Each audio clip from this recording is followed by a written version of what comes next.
25 years ago, I made a series of films about wine that saw me travel the world, building up into a history, which then became a book. Today, I thought I'd revisit it and cut it up into bite-sized chunks for you to view exclusively online. I hope you enjoy viewing them as much as I enjoyed making them.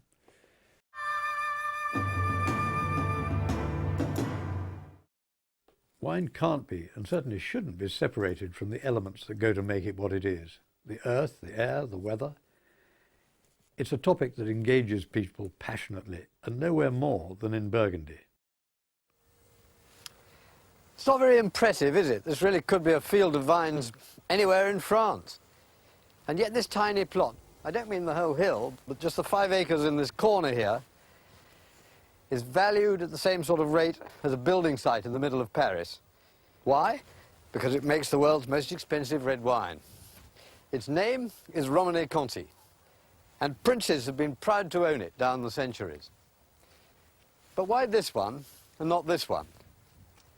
All I've done is just to cross a little lane, and this is a vineyard with a different name, whose wines taste quite different, and are valued at only a fraction of the price. How can we make sense of this? Can such differences really represent reality? Nowhere else in the world are there such huge variations in price. But this is Burgundy.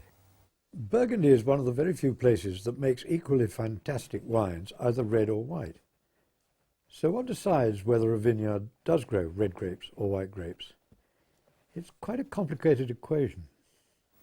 It makes it easier to understand the small but vital differences between wines if you consider the life of a vine as an individual.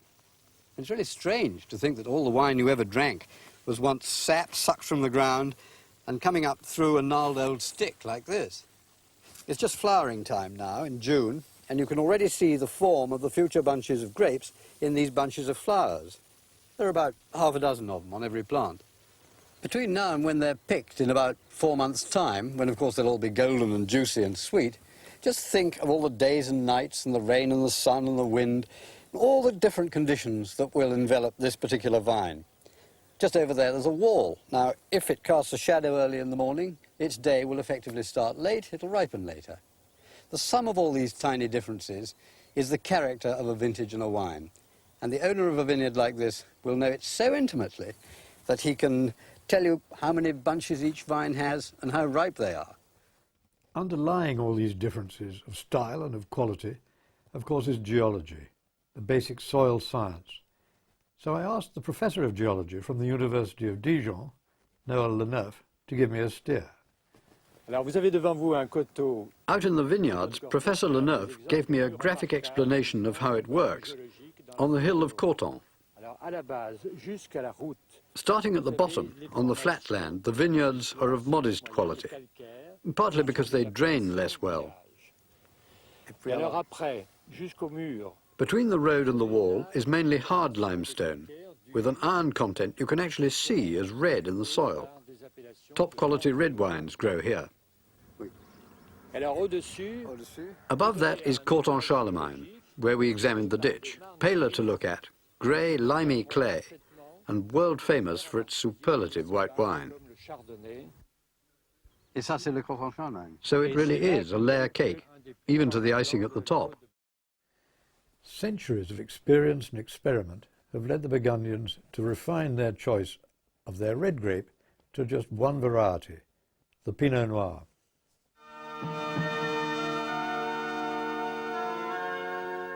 It was the medieval rulers of Burgundy, its dukes, with their court famous for chivalry, who made the great decision to allow only one grape. Red Burgundy was already the favourite wine of the royal court in Paris, which made it a useful diplomatic instrument. In the 14th century, Philip the Bold encouraged all his subjects to plant the Pinot Noir, which clearly made the region's best wine. The Duke was enraged when from this village where I'm standing there emerged a new kind of grape, which grew far more abundantly than the wonderful Pinot Noir. Its name was the Gamay. One plant of Gamay gave 3 times as much wine as one of Pinot Noir.